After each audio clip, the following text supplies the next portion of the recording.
जय हिंद प्यारे साथियों, ब्राइट फ्यूचर कैंपस के आपके अपने परिवार बहुत बहुत स्वागत और अभिनंदन है। आज हम कल जो वीडियो बनाए थे वो था हमारा स्वर और स्वर के प्रकार और स्वर के वर्गीकरण पे, ठीक है ना।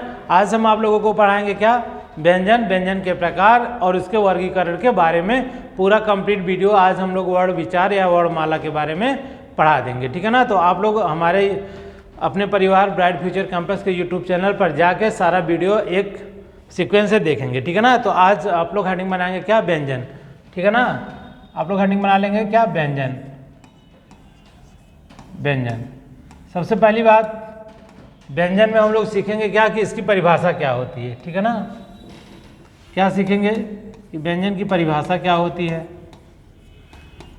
जब हम व्यंजन की परिभाषा को जान जाते हैं, फिर आगे हम लोग सीखते क्या है कि व्यंजन का निर्माण किस धातु से हुआ होता है, जो एग्जाम में आप लोगों को पूछ सकता है कि व्यंजन का निर्माण किस धातु से होता है, ठीक है ना।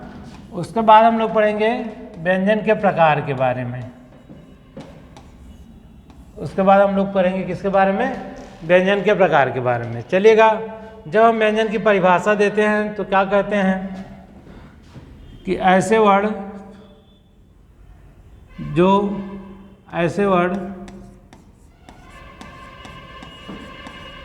स्वर की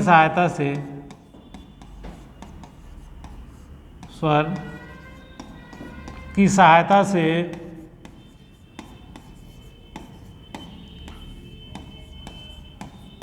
बोले जाते हैं,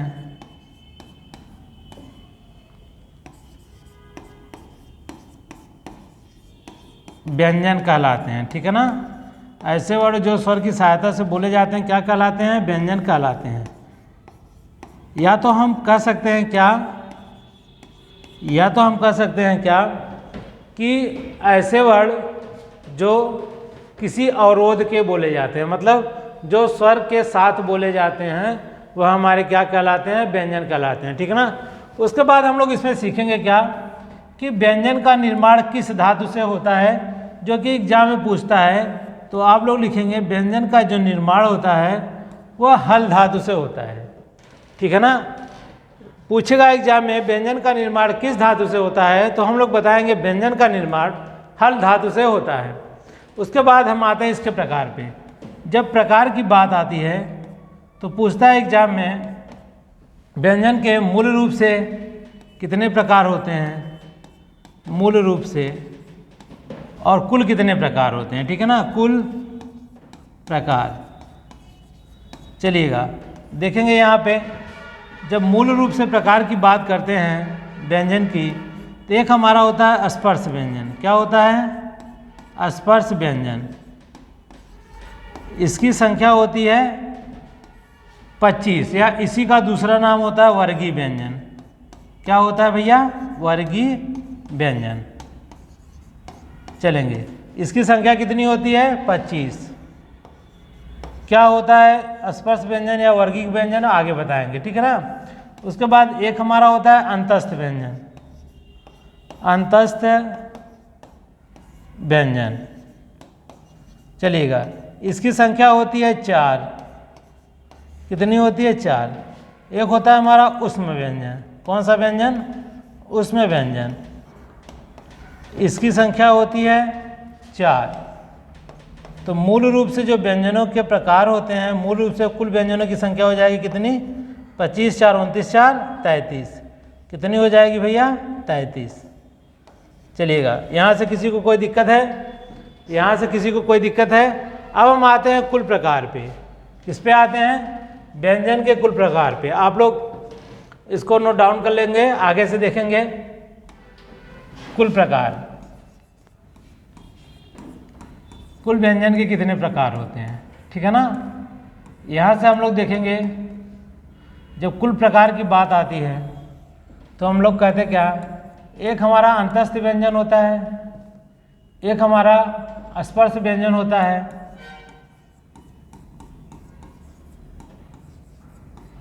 जिसका नाम हम दूसरा भी है जिसको हम लोग कहते हैं वर्गीय व्यंजन के नाम से। किस व्यंजन के नाम से, वर्गीय व्यंजन के नाम से। इसकी जो संख्या होती है वह कितनी होती है, तो आप लोग बताएंगे भैया 25 होती है। कितनी होती है? 25 होती है, ठीक है ना। उसके बाद आता है हमारा अंतस्थ व्यंजन। कौन सा व्यंजन? अंतस्थ व्यंजन। इसकी संख्या होती है 4 और एक होता है हमारा ऊष्म व्यंजन। ऊष्म व्यंजन इसकी संख्या होती है 4, ठीक है ना। फिर आता है हमारा संयुक्त व्यंजन। कौन सा व्यंजन? संयुक्त व्यंजन। जब बात करते हैं संयुक्त व्यंजन की तो इसकी भी संख्या होती है 4, ठीक है ना। उसके बाद फिर हमारा एक होता है उच्छिप्त व्यंजन।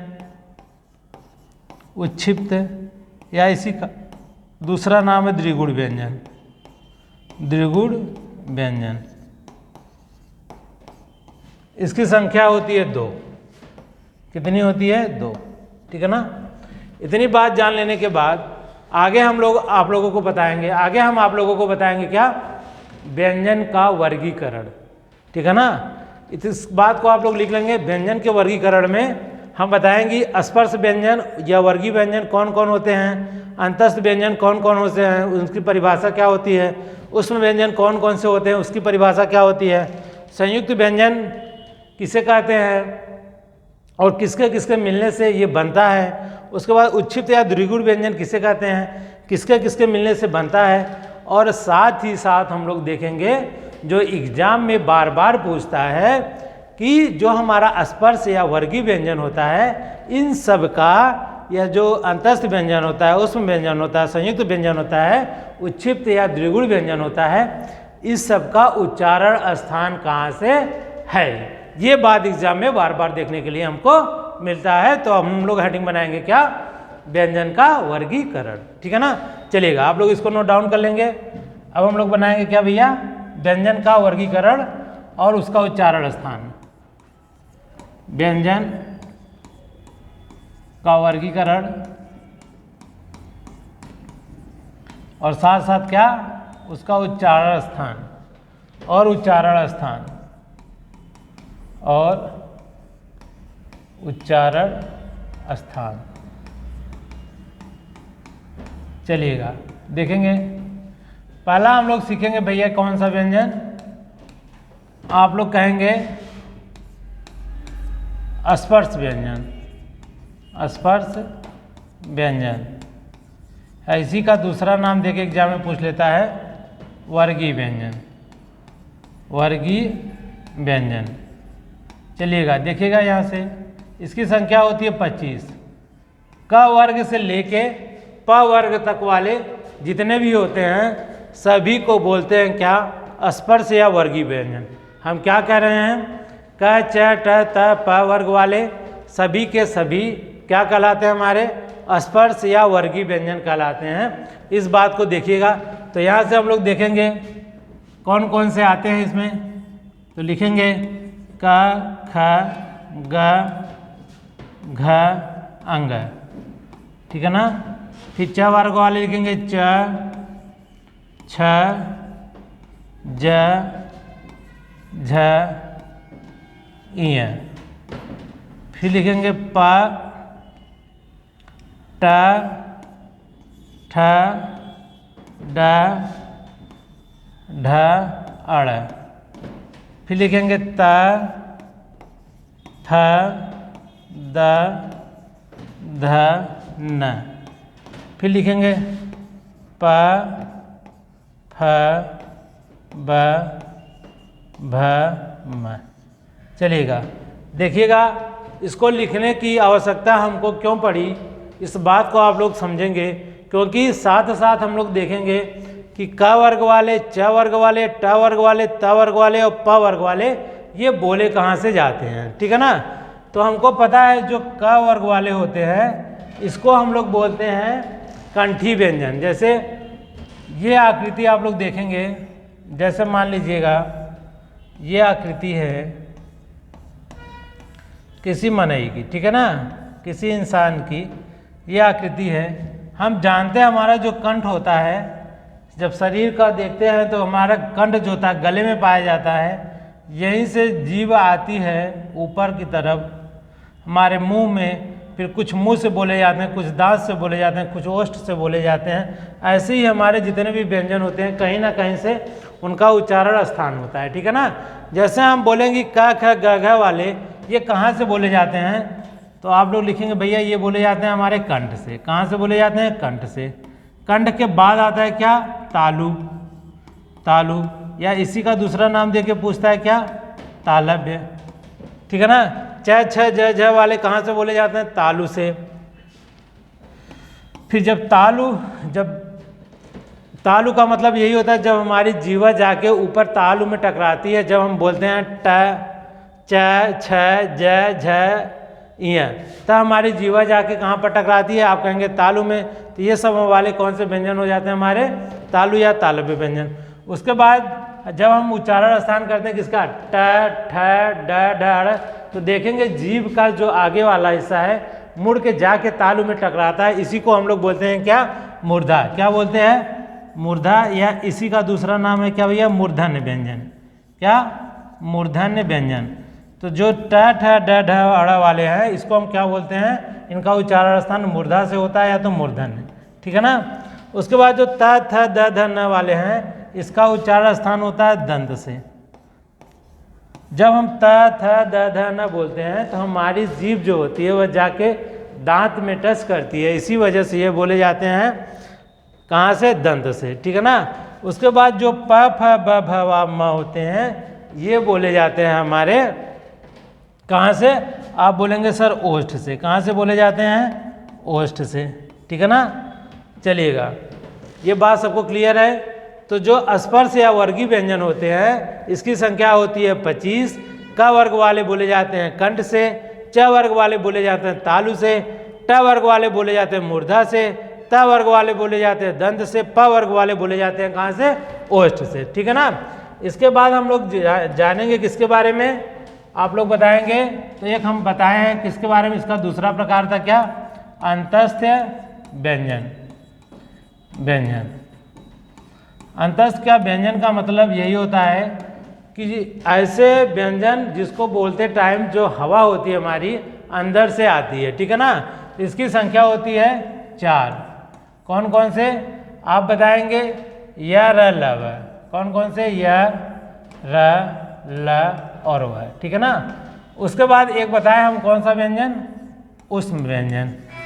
ऊष्म व्यंजन, ठीक है ना। इसकी भी संख्या होती है क्या? कितनी आप बताएंगे? 4, ठीक है ना।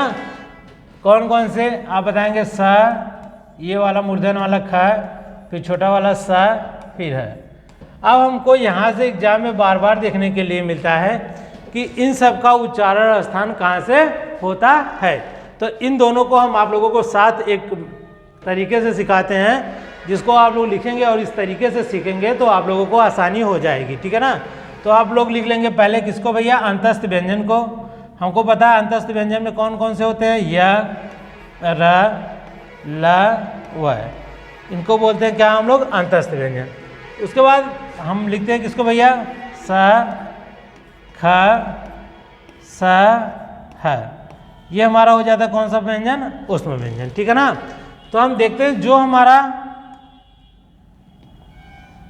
चलिएगा देखेंगे जो हमारा य और स होता है,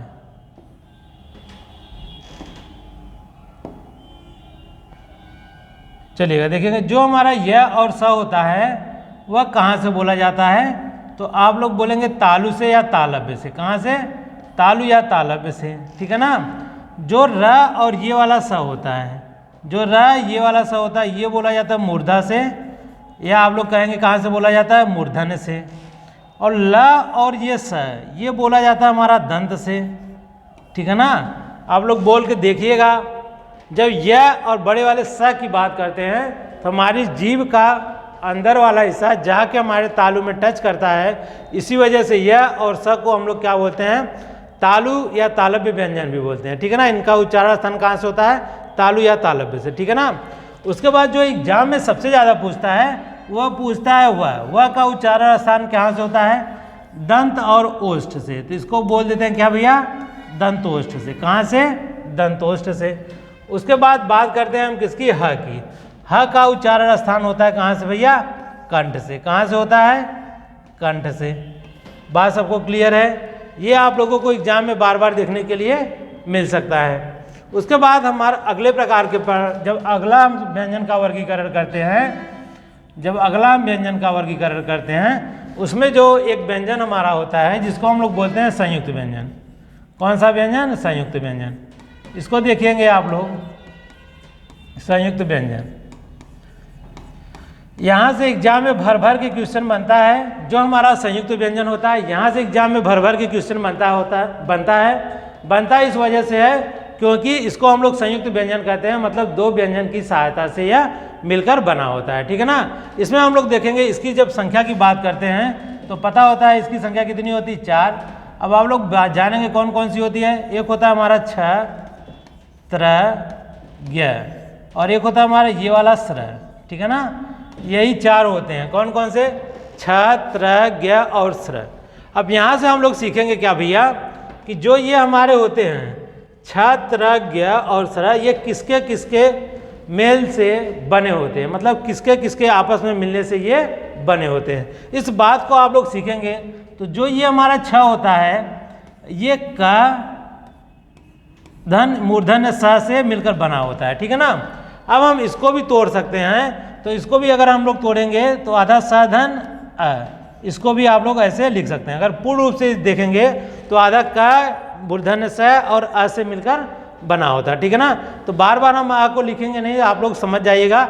जैसे हम किसी वर्ड को जब तोड़ते हैं तो हमको पता है यह स्वर की सहायता से बोले जाते हैं तो व्यंजन कहलाते हैं। तो क धन अ से आपस में ये मिलकर बने होते हैं। स्वर और व्यंजन की सहायता से जो बोले जाते हैं उसी को हम लोग क्या कहते हैं? व्यंजन कहते हैं। अब बात यहाँ पे आप लोग देखेंगे कि तरह किससे मिलकर बना होता है। ठीक है ना? तरह किससे मिलकर बना होगा तो आप बोलेंगे ये त धन र से मिलकर बनता है। किससे मिलता है?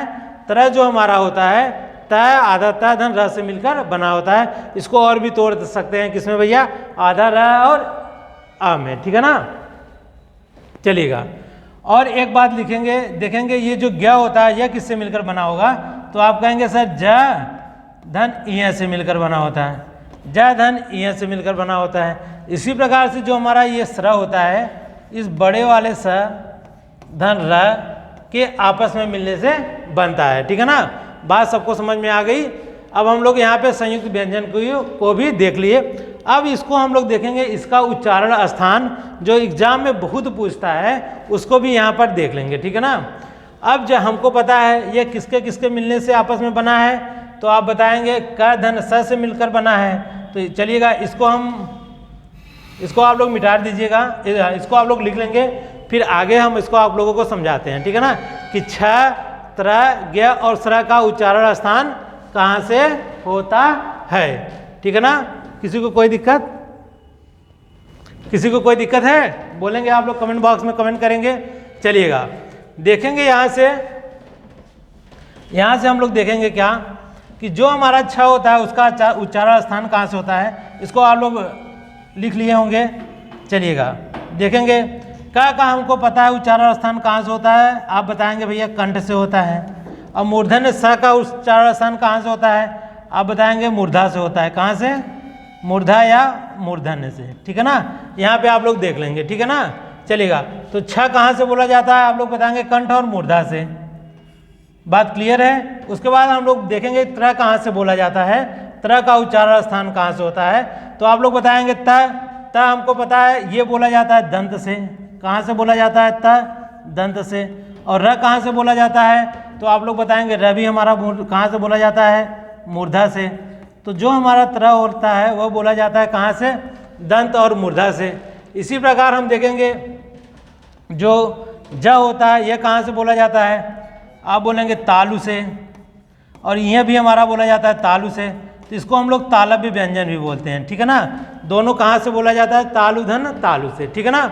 उसके बाद हम लोग देखेंगे स्र को। तो ये वाला जो स होता है हमारा ये भी बोला जाता है कहाँ से आप बोलेंगे सर तालु से बोला जाता है। और ये वाला र कहाँ से बोला जाता है आप बोलेंगे सर ये तो बोला जाता है हमारे मूर्धा से। तो तालु और मूर्धा से बोला जाता है कौन सा? तो आप लोग बताएंगे ये वाला जो स्र होता है, ठीक है ना। इतनी बात सबको समझ में आ गई होगी, तो आप लोग इसको नोट डाउन कर लेंगे। आगे हम लोग देखेंगे क्या, आगे हम लोग देखेंगे एक हमारा बचा हुआ है इसमें, जिसको हम लोग बोलते हैं क्या, उच्छिप्त या द्विगुण व्यंजन, ठीक है ना।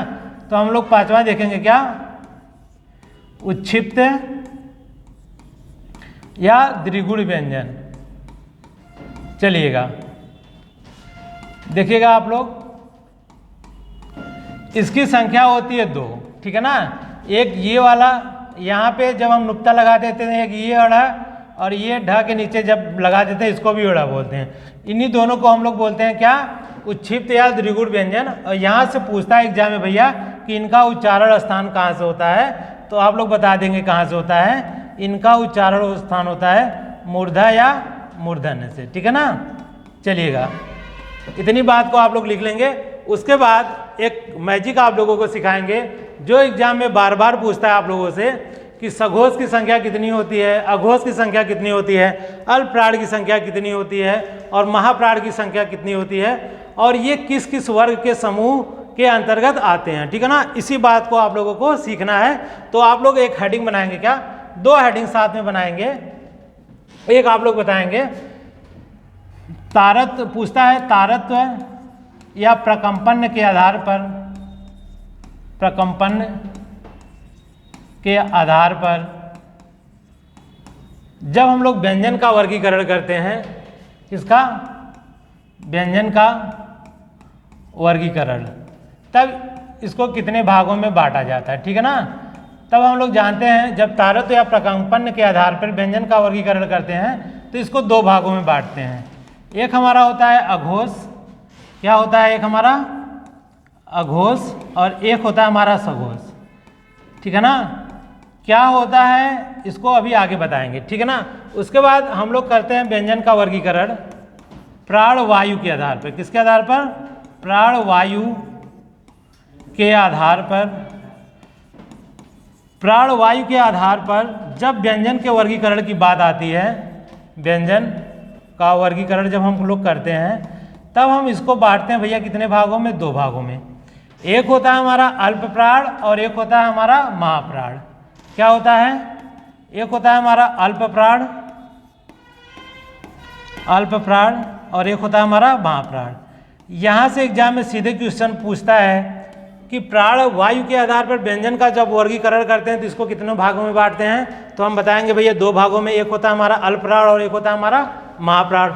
उसके बाद तारत्व या प्रकंपन के आधार पर जब व्यंजन का वर्गीकरण करते हैं तो इसको 2 भागों में बांटते हैं, एक हमारा अघोष होता है और एक हमारा सघोष होता है। अब एग्जाम में जो यहाँ से देखने के लिए हमको मिलता है, वह मिलता क्या है कि भैया इसकी संख्या कितनी होती है, अघोष की संख्या कितनी होती है, सघोष की संख्या कितनी होती है, अल्प प्राण की संख्या कितनी होती है, महाप्राण की संख्या कितनी होती है। यही बात एग्जाम में पूछता है, उसको आप लोग देखेंगे एक तरीके से, ठीक है ना।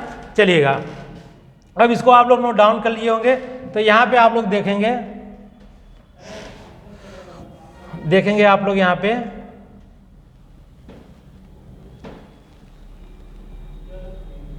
चलिएगा आप लोग यहाँ पे देखेंगे, हम लोग सबको साथ में लिख लेते हैं, एक जगह सबको साथ में लिख लेते हैं। यहाँ पे लिखेंगे अघोष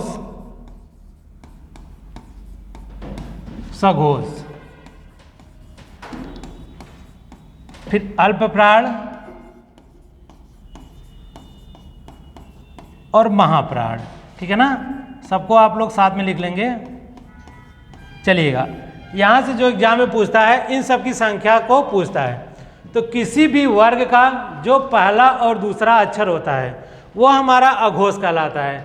जैसे हम कहें, जैसे ये हमारा क ख ग घ है, क ख ग घ अंग, ठीक है ना, ये क वर्ग वाले हैं। इसका जो पहला और दूसरा अक्षर होता है, जो पहला और दूसरा अक्षर होता है, ये हमारा किस में चला जाता है, अघोष में, ठीक है ना। किसी भी वर्ग का तीसरा चौथा पांचवा अक्षर, कौन सा, तीसरा चौथा पांचवा अक्षर जो वर्ण होता है, जो अक्षर होता है, वही हमारे क्या कहलाते हैं, सघोष कहलाते हैं, ठीक है ना। उसके बाद हम लोग देखेंगे क्या, किसी भी वर्ग का पहला तीसरा और पांचवा, किसी भी वर्ग का पहला तीसरा और पांचवा जो वर्ण या अक्षर होता है वह अल्प प्राण कहलाता है। किसी भी वर्ग का दूसरा और चौथा जो अक्षर होता है वह महाप्राण कहलाता है। इतनी बात को आप लोग ख्याल करेंगे। उसके बाद आगे देखेंगे जितने भी स्वर होते हैं सभी के सभी स्वर क्या होते हैं, सघोष होते हैं। क्या हम कहें जितने भी स्वर होते हैं, जो स्वरों की संख्या 11 होती है, जो इससे पहले हम आप लोगों को बताए हैं, सभी के सभी स्वर क्या होते हैं, सघोष होते हैं। और जितने भी स्वर होते हैं सभी के सभी क्या होते हैं, अल्प प्राण भी होते हैं। क्या होते हैं, अल्प प्राण भी होते हैं। साथ साथ जो अंतस्थ व्यंजन होता है हमारा, कौन कौन सा, य, र, ल और व, ये चार जो हमारे होते हैं, य, र, ल, व, वो अल्प प्राण भी होते हैं और क्या होते हैं, सघोष भी होते हैं। तो इसके साथ कौन आ जाएगा भैया, 4 और आ जाएगा, य, र, ल और व। ठीक है ना। चलेंगे, हमको पता है 5 वर्ग हैं। कौन कौन से, क वर्ग से लेके 5 वर्ग तक। तो 3 × 5 = 15 आ गए क्या हमारे, 15 ऊपर मिल गए हमको सभी स्वर, 11 हमको मिल गए क्या, सघोष मिल गए। उसके बाद 4 ये, तो 15 × 4 = 19। और एक इसमें जो होता है हमारा महाप्राण में, देखेंगे कौन कौन से, स, ख और स। ये हमारा क्या होता है, स, ख, स जो होता है ये महाप्राण होते हैं। लेकिन इसके साथ जो हमारा ह होता है, वह सघोष और महाप्राण भी होता है। तो हमको एक और मिल गया क्या, जो ह इसके साथ वाला, जो उष्म व्यंजन वाला जो ह होता है, वह हमारा क्या होता है, सघोष के साथ साथ क्या होता है, महाप्राण भी होता है। ठीक है ना। तो इसकी संख्या एक और हो गई। तो अब हम लोग गिनेंगे, सघोष की संख्या हमको कितनी मिल गई, 31 मिल गई। ठीक है ना। अब बात करते हैं अल्पप्राण की संख्या, जो एग्जाम में पूछता है वह कितना होता है। तो आप लोग देखेंगे 3 × 5 = 15 और 15 × 4 = 19, 19 × 11 कितना, 30। लेकिन जो द्विगुण व्यंजन वाला होता है, एक अड़, ये क्या होता है, अल्पप्राण, और ये वाला अड़ जो होता है वो होता है महाप्राण। तो अल्पप्राण की भी संख्या कितनी निकल कर आ जाती है, तो आप बताएंगे सर 31। 3 × 5 = 15, 11 30, 30 15, 15 और 4 = 19, 1 20, 11 31। ठीक है ना। उसके बाद यहाँ पर हम लोग देखेंगे जो महाप्राण की संख्या होती है वह कितना होती है।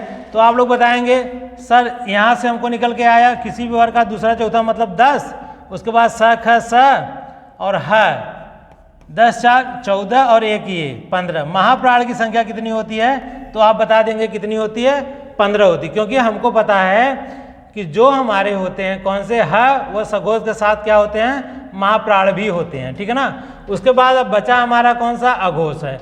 अघोष की संख्या यहाँ से कितनी आ जाएगी, 10। उसके बाद ये स, ख, स, ये 3 मिलकर कितनी हो जाते हैं, अघोष की संख्या 13।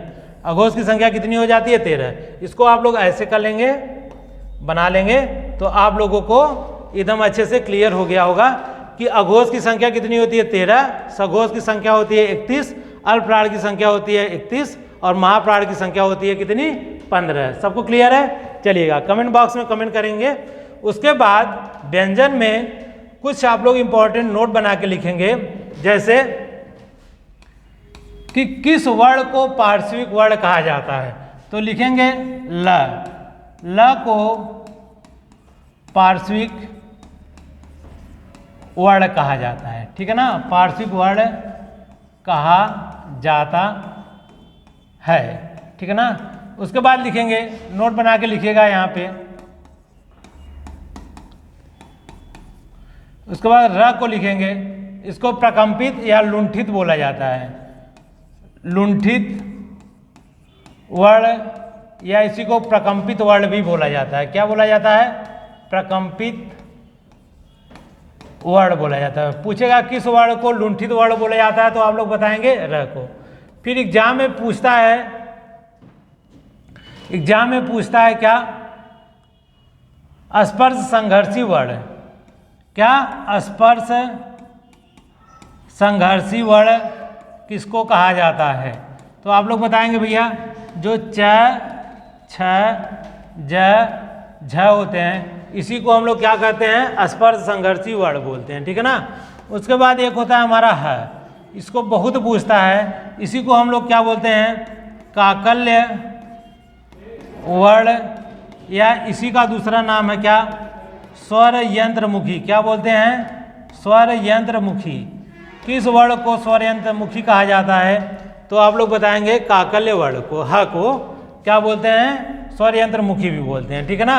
उसके बाद इसमें जो बचा हुआ है, जैसे पूछेगा, जैसे हमको देखने के लिए मिलता है क, ग, ये ज और ये फ, इसको पूछता है अगर यहाँ पे बिंदी लगा के, नुक्ता लगा के, तो ये हम कह देंगे ये हमारे अरबी फारसी वाले वर्ड हैं। कौन से वर्ड होते हैं भैया, अरबी फारसी वाले वर्ड होते हैं, ठीक है ना, अरबी फारसी वाले वर्ड होते हैं। चलिएगा, और हमको नहीं लगता है कि आप लोगों को व्यंजन में कुछ छूटा होगा, तो कुछ अगर छूटा होगा व्यंजन में तो आप लोग कमेंट बॉक्स में कमेंट कर देंगे, हम आप लोगों को बता देंगे। बाकी आप लोगों को वीडियो कैसा लगा आप लोग कमेंट बॉक्स में कमेंट कर देंगे। जय हिंद, जय भारत।